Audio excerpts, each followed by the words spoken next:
Bonjour à tous. Voilà, je remercie l'IHEMI de son invitation et je suis très heureux de cette opportunité de m'adresser à vous.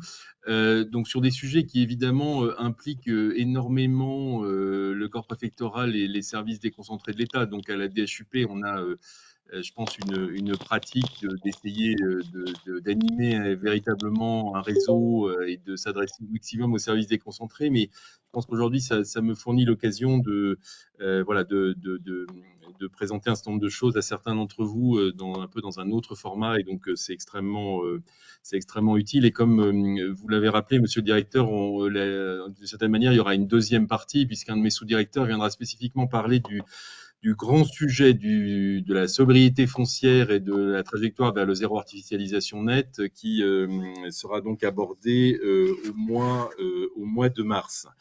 Voilà, donc d'une certaine manière, c'est peut-être le sujet le plus sensible aujourd'hui, mais néanmoins, donc je vais essayer de me concentrer sur les autres thèmes qui sont quand même vous allez voir, il y a des sujets tout à fait substantiels portant notamment sur le recul du trait de côte, sur la dématérialisation des autorisations d'urbanisme, sur le développement des énergies renouvelables, et donc de ne pas parler spécifiquement de sobriété foncière.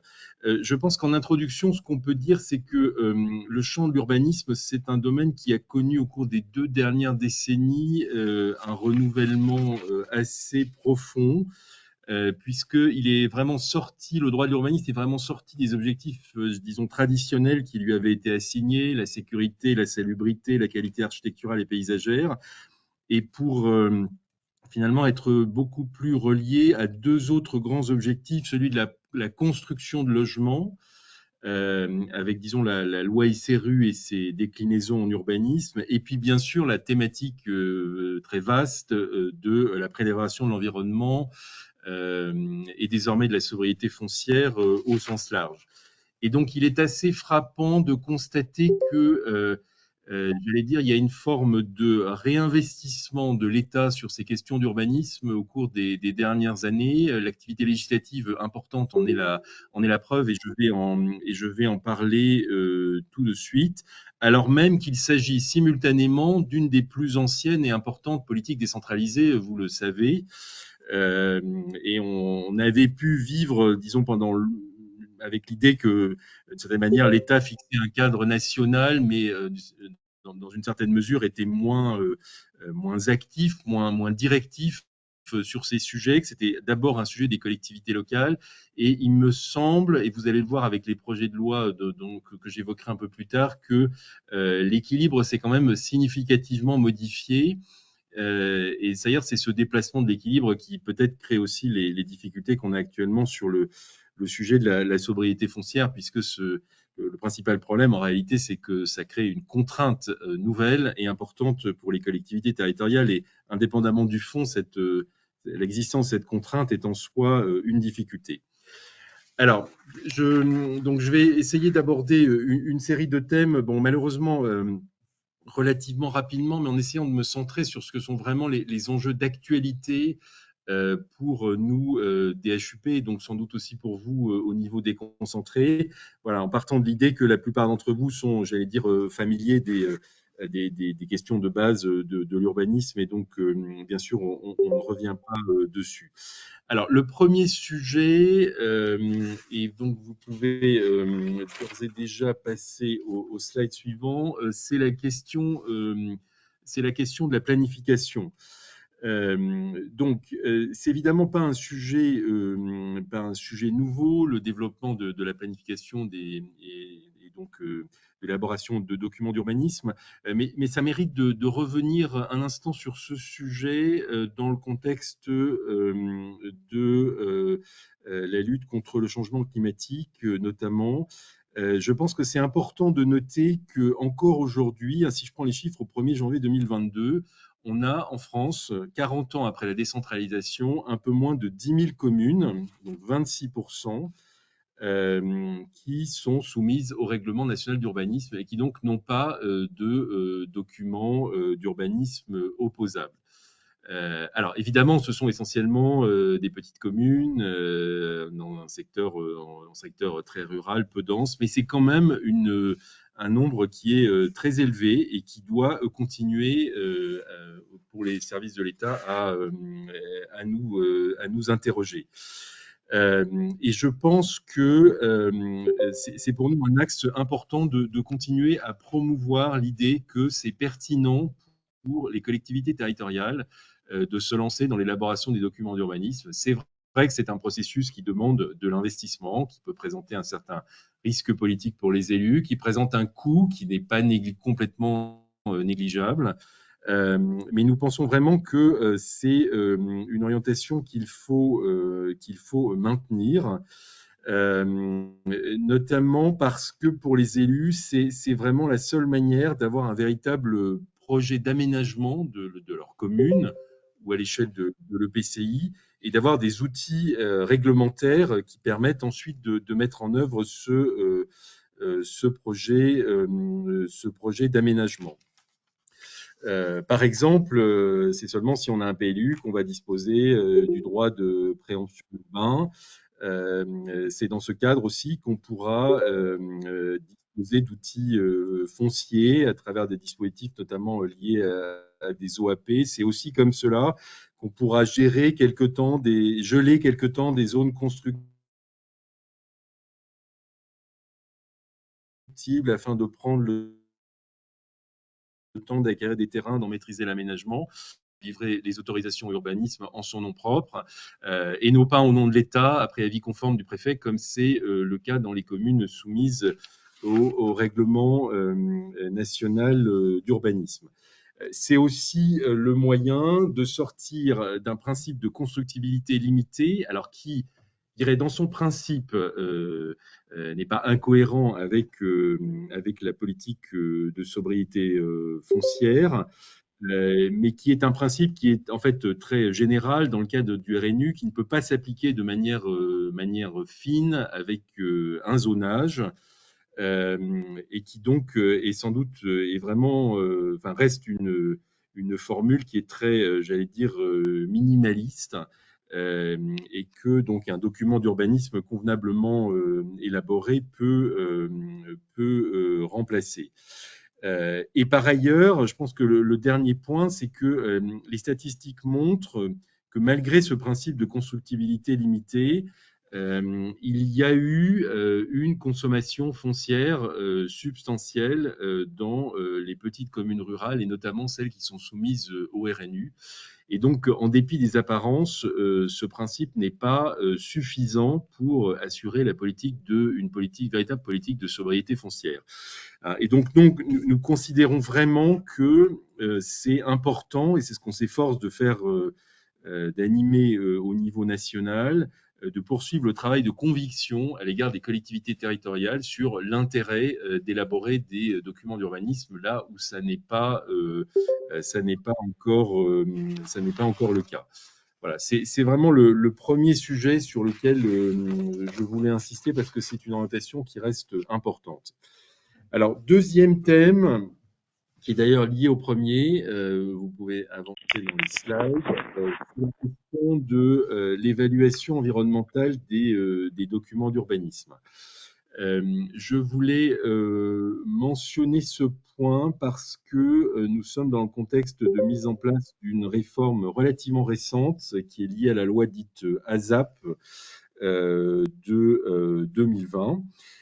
Alors, le contexte, c'est qu'on avait une directive européenne qui remonte à 2001, et puis des textes législatifs du Grenelle de l'environnement, de la loi Allure, qui avaient transposé cette directive, mais la jurisprudence avait montré que cette transposition était encore insuffisante.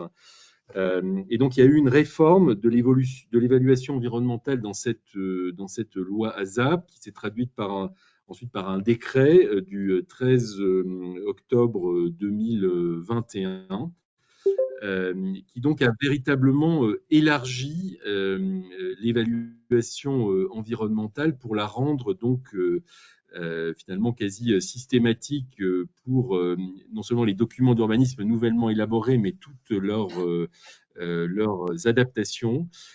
Et donc, c'est vraiment un sujet qu'il faut intégrer, surtout dans un contexte où, compte tenu de la politique de sobriété foncière, un grand nombre de documents d'urbanisme vont devoir être adaptés d'ici 2026 pour les schémas de cohérence territoriale et d'ici 2027 pour les PLU et cartes communales. Donc, on va avoir une vague importante d'adaptation des documents d'urbanisme et ces adaptations devront être soumises effectivement à évaluation environnementale. Donc c'est un enjeu qu'il ne faut pas ignorer et nous sommes en train au niveau de la DHUP de préparer des éléments, disons, pour faciliter la sensibilisation, l'accompagnement des collectivités sur ce sujet. Mais donc je voulais vraiment signaler ce point qui peut paraître très procédural, mais qui va être important dans les années à venir. Troisième sujet, c'est celui de la dématérialisation des procédures d'urbanisme. Donc, on peut passer au slide suivant. Donc, oui, ça, c'est l'évaluation environnementale et on peut continuer. Donc, c'est le point 3. Voilà.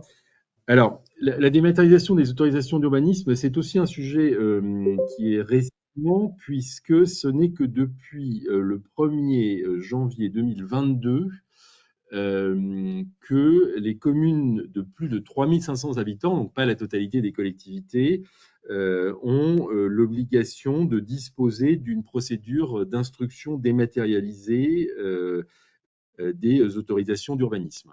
À noter que depuis la même date, la totalité des collectivités ont l'obligation de pouvoir recevoir des demandes d'autorisation d'urbanisme sous format dématérialisé.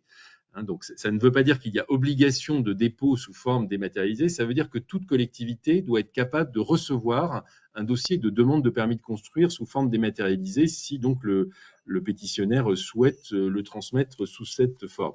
Donc, il y a bien deux obligations différentes, l'une minimale qui s'applique à toutes les collectivités et l'autre plus ambitieuse qui concerne les communes de plus de 3500 habitants. Alors, ce qui est important à souligner, c'est que sur ce sujet, on a au départ une obligation qui pèse sur les collectivités. Donc ça, c'est en quelque sorte l'apparence. En fait, les services de l'État sont forcément concernés. Alors d'une part parce qu'ils conservent, notamment dans les communes en RNU que j'évoquais tout à l'heure, une responsabilité d'instruction de certaines autorisations d'urbanisme. Et puis évidemment parce que un certain nombre de services de l'État participent à ces procédures dans la mesure où ils sont consultés avant la décision de l'autorité locale. On peut par exemple penser au service du ministère de la Culture. C'est un des cas les plus fréquents de consultation. Donc ça, c'est, je dirais, l'implication de cette manière obligatoire des services de l'État. Mais notre ministère a fait le choix d'aller un peu plus loin, c'est-à-dire de s'impliquer fortement dans ce projet global en mettant à disposition des collectivités des éléments d'un système d'information facilitant, de nature à permettre et à faciliter la dématérialisation des procédures. Donc c'est ce qu'on appelle le projet dématérialisation ADS ou démat ADS, qui donc a été piloté par la DHUP depuis plusieurs années et qui est d'ailleurs pas terminé et continue actuellement. Donc, c'est d'abord le cœur de ce que nous proposons, c'est ce qu'on appelle la plateforme Plateau, donc plateforme des autorisations d'urbanisme, dont l'objectif est de permettre les échanges de documents par voie électronique et finalement de faciliter l'interconnexion entre les différents systèmes d'information, ceux des collectivités locales qui, j'allais dire, traitent leur phase d'instruction interne, les systèmes d'information des services qui sont saisis pour avis dans le cours des procédures procédures. Et par exemple, l'application ACT du ministère de l'Intérieur, qui est utilisée, comme vous le savez, pour le contrôle de légalité, est raccordée à cette plateforme Plateau et donc permet aux agents des communes de transmettre de manière dématérialisée, à partir de leur application ADS, les autorisations d'urbanisme via Plateau dans l'application ACT et donc aux agents des préfectures chargées du contrôle de légalité. Voilà, donc c'est vraiment le ministère qui a développé un certain nombre d'éléments de systèmes d'information qui sont donc proposés aux collectivités locales, qui s'en sont très largement saisies, hein, mais donc de manière évidemment gratuite et disons dans une approche de promotion de la dématérialisation, hein, et qui donc va un peu au-delà finalement de ce qu'est le rôle disons obligatoire de l'État dans ce dispositif. Alors, ce que je voulais souligner, c'est que donc les obligations sont en vigueur depuis le 1er janvier 2022. L'application Plateau, elle est disponible depuis d'ailleurs le milieu de l'année 2021 et on a essayé de faire un gros effort de sensibilisation, formation dans les services des DDT, notamment sur ce sujet. Mais ça n'est pas terminé, puisqu'il y a encore un certain nombre de collectivités qui n'ont pas dématérialisé. Il y a un certain nombre de services consultables qui ne sont pas capables aujourd'hui de procéder à des échanges par voie dématérialisée. Et par ailleurs, l'utilisation, les possibilités de dépôt électronique de demande de permis de construire sont encore utilisées de manière minoritaire par les pétitionnaires, qui n'en ont d'ailleurs pas l'obligation. Notre estimation sur l'année 2022, c'est qu'environ un quart des demandes d'autorisation d'urbanisme ont été traitées de bout en bout de manière dématérialisée. Ça n'est pas négligeable, mais on voit qu'on n'est pas du tout au bout de ce processus. Donc, cet enjeu de la dématérialisation des autorisations d'urbanisme, qui est quand même un service fourni à l'usager, c'est vraiment comme ça qu'on le considère. C'est un grand service numérique à destination de l'usager. Nous ne sommes pas au bout. Hein, et donc, ce sujet de la dématérialisation va rester pendant plusieurs années une priorité de la politique de l'urbanisme, en lien avec l'ensemble des collectivités qui sont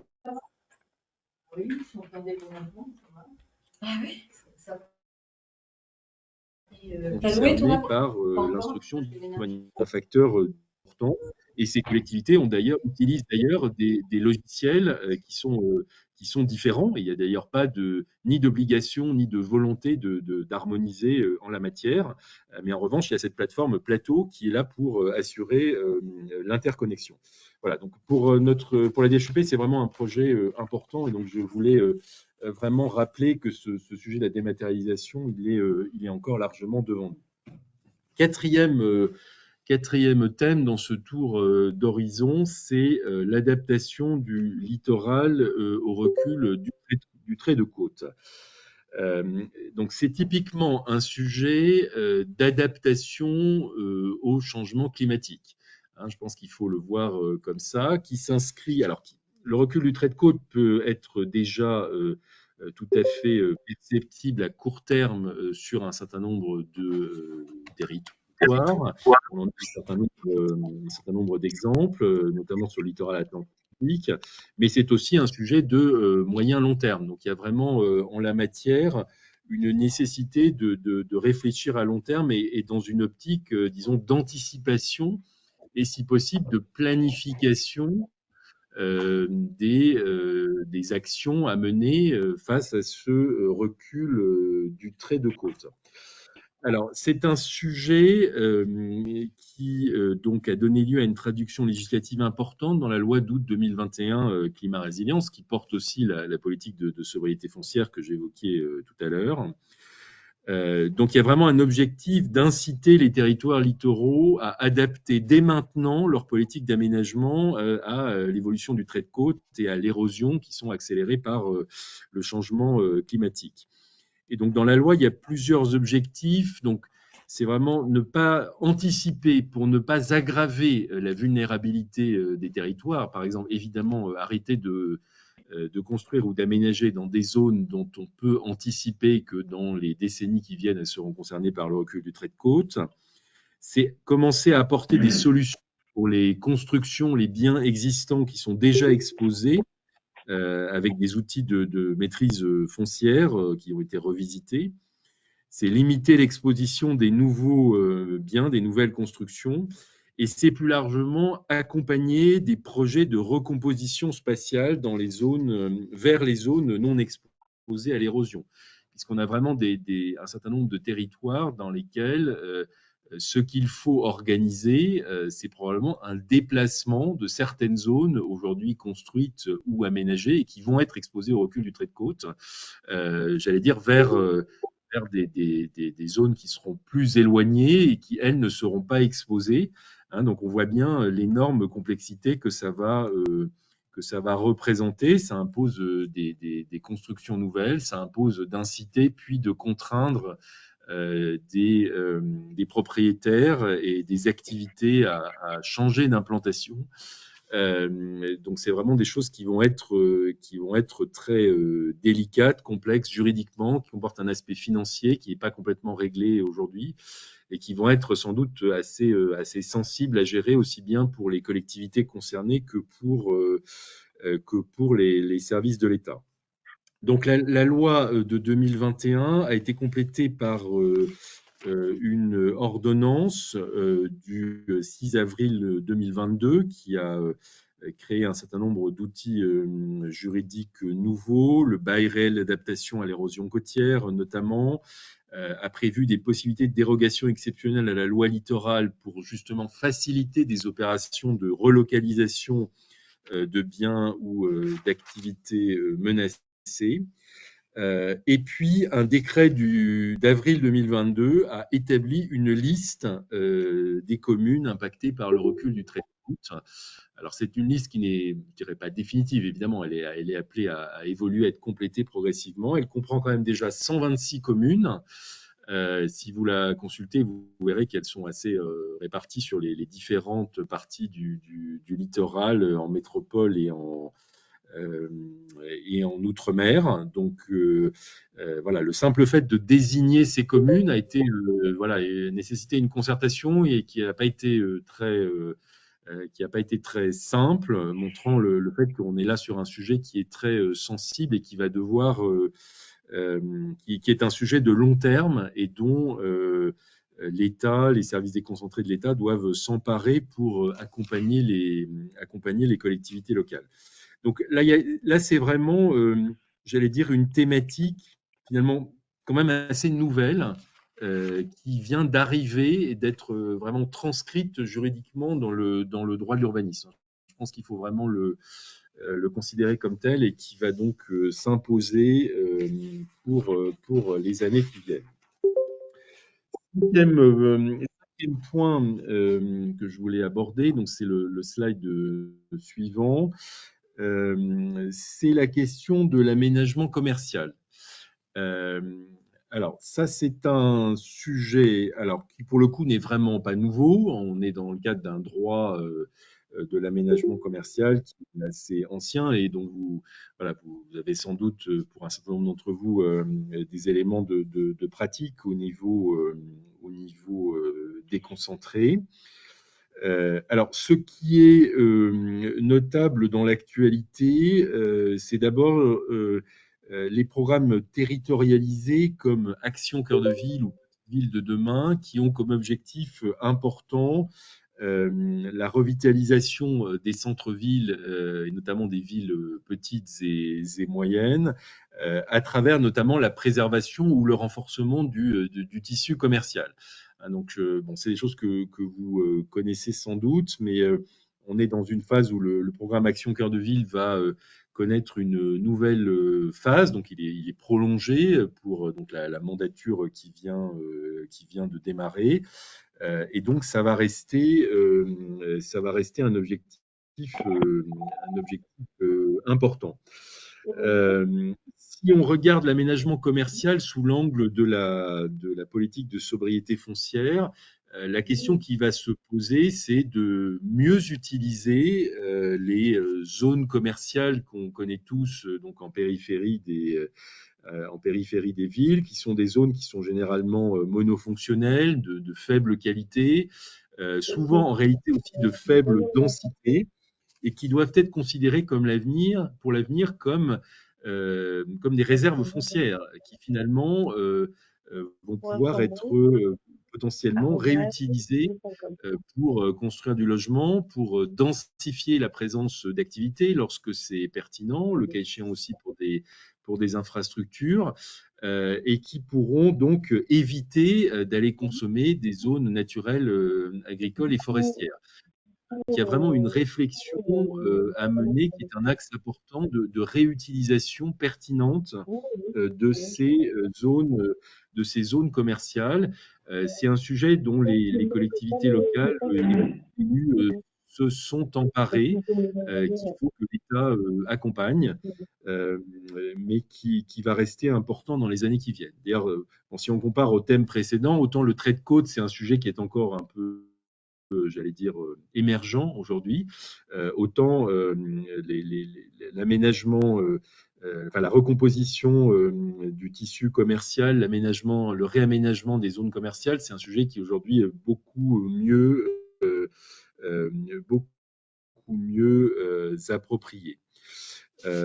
Voilà, et c'est un thème sur lequel l'État a un rôle qui reste important, hein, donc en rappelant bien sûr le rôle des préfets comme président des commissions départementales d'aménagement commercial, et puis la nécessité de veiller aux mesures qui ont été prises dans la loi climat résilience pour interdire, dans la plupart des cas, les nouvelles opérations commerciales conduisant à artificialisation. Voilà, donc un point sur lequel je suis peut-être un peu plus rapide, mais qui est important.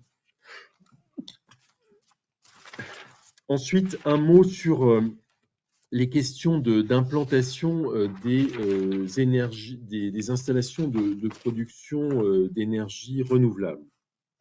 Alors, c'est aussi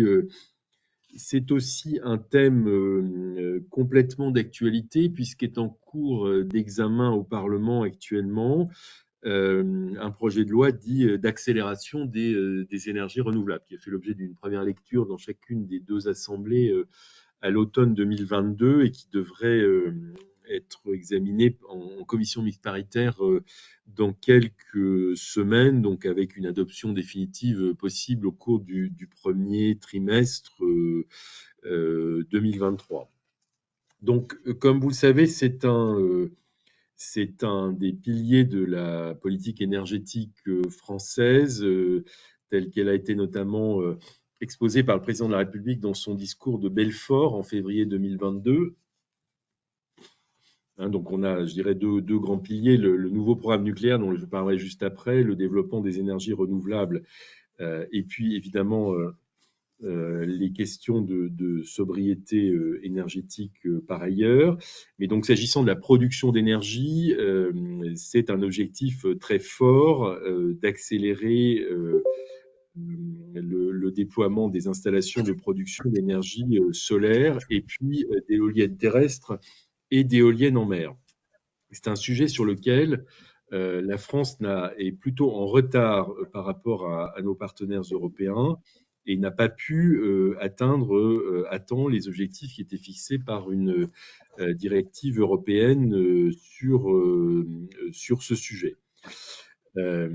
Et on sait que ce retard, il est lié notamment à la longueur de nos procédures administratives.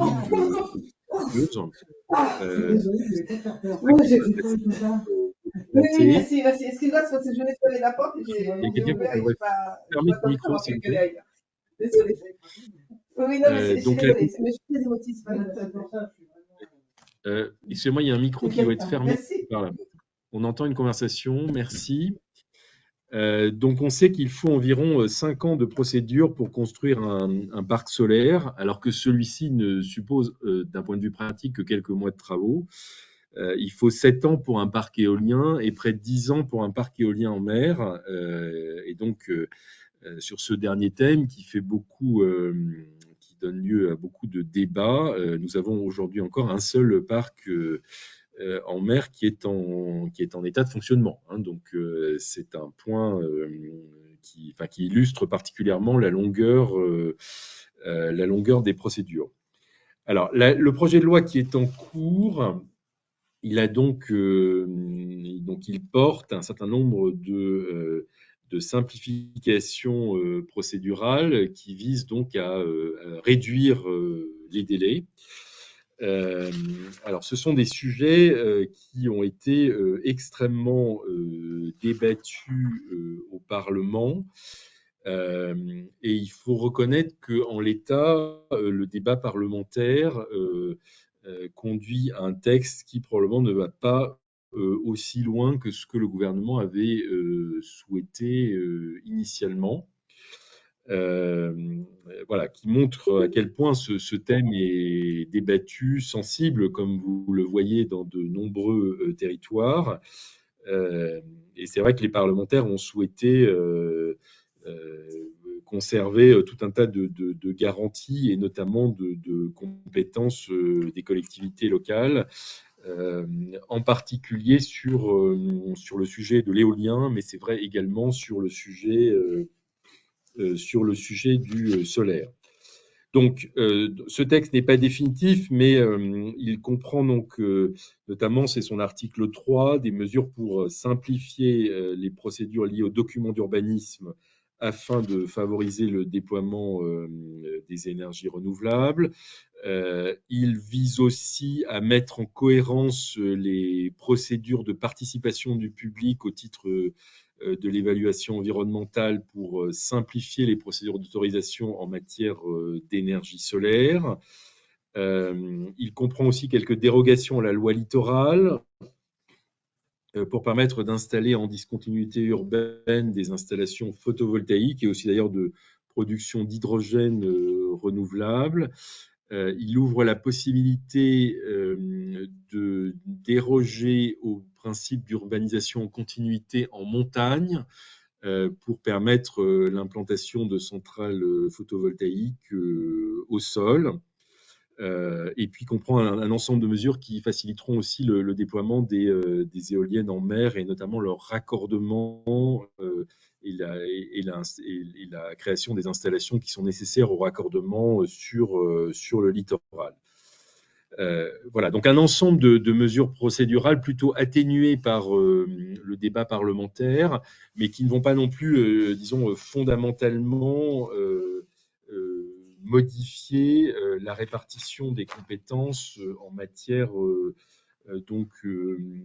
d'urbanisme ou d'autorisation des installations qui aujourd'hui, pour les énergies renouvelables, fait l'objet d'une répartition assez subtile entre les collectivités locales et les préfets.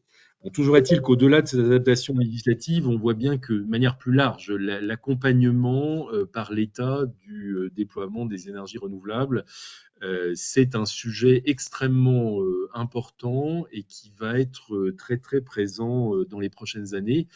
Et évidemment, comme vous le savez, au-delà des règles générales, ce sont des sujets, j'allais dire, d'exécution où chaque implantation d'éoliennes, chaque ferme solaire peut être un sujet local complexe, avec des positionnements disparates des élus locaux, avec des risques contentieux.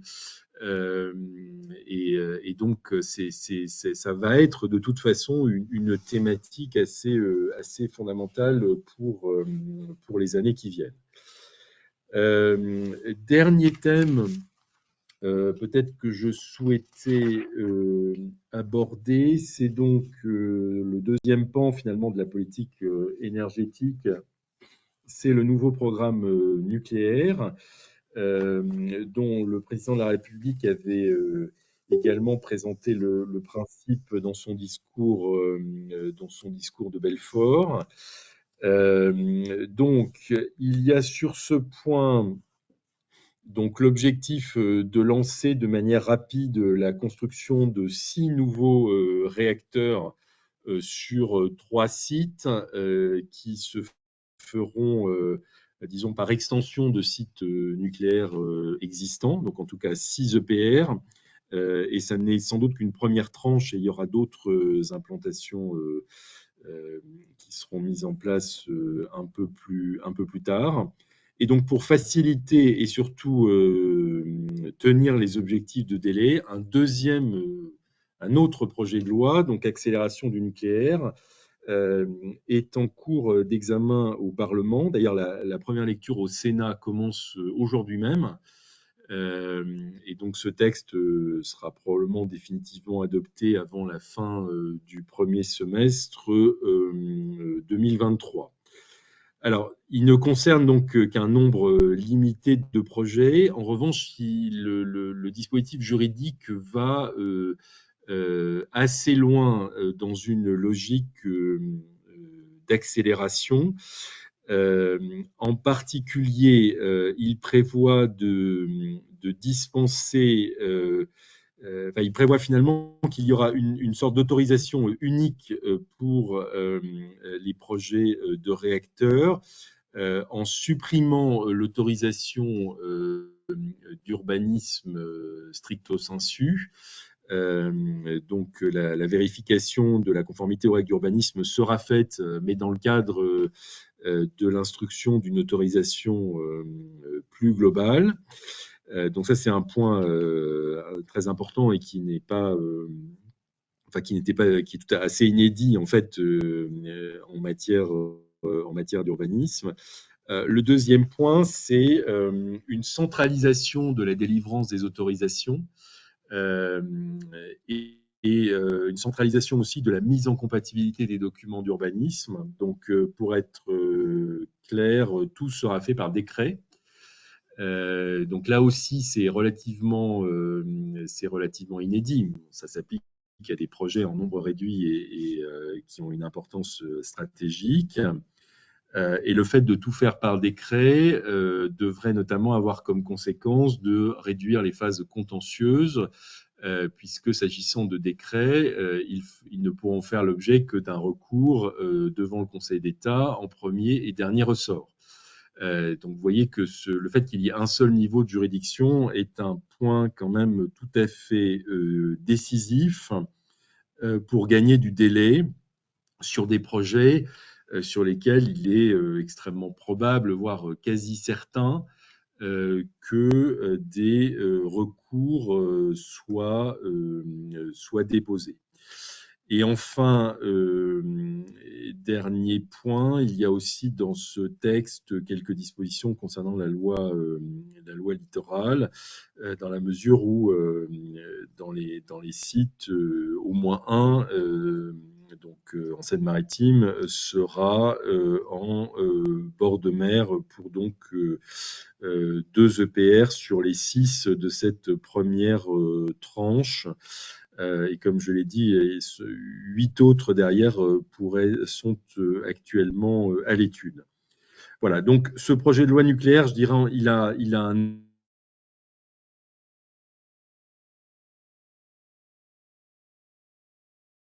objet plus, il est assez limité, avec des outils juridiques qui sont assez radicaux d'une certaine manière, et qui finalement ne laisseront que très peu de place aux collectivités territoriales et recentraliseront la décision, ce qui est relativement inédit dans un droit de l'urbanisme qui est marqué quand même par une forte décentralisation depuis 40 ans maintenant. Voilà donc sur ce tour d'horizon des sujets d'actualité, hein, donc j'ai évoqué donc 7 points, les 3 premiers assez transversaux, sur les documents d'urbanisme, l'évaluation environnementale, la dématérialisation des procédures, et puis 4 autres plus thématiques, recul du trait de côte, aménagement commercial, développement des énergies renouvelables et relance du programme nucléaire, et tout en rappelant que volontairement, donc, on n'a pas parlé zéro artificialisation nette, puisque ça fera l'objet d'une séance spécifique. Voilà donc de notre point de vue administration centrale, quels sont les éléments d'actualité en matière d'urbanisme, bon, sans prétention à l'exhaustivité, mais en se centrant vraiment sur les sujets du moment. Je crois, sous votre contrôle, monsieur le directeur, quand j'ai à peu près tenu la durée qui était prévue. Voilà, bah écoutez, en tout cas, de mon côté, merci de votre attention. J'espère que ça vous a été utile. Et bien sûr, la présentation peut vous être diffusée elle comporte un certain nombre de points de repère. Voilà, je vous donne donc rendez-vous sur la session qui parlera de la politique de sobriété foncière. Donc j'ai compris que c'était au début du mois de mars. Merci à tous.